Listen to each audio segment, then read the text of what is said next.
sheep's woolen coat or fleece is naturally waterproof, making them well suited to the Irish climate.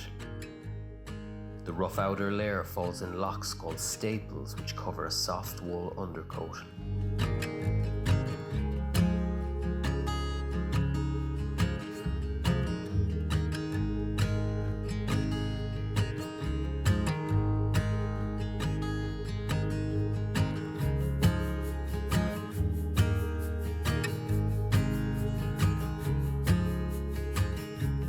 Loose dirt and twigs are removed, and wool of different textures and quality are separated. The fleece is then brushed between two combs to remove any tangles before spinning. Spun wool is stronger than fleece and very versatile.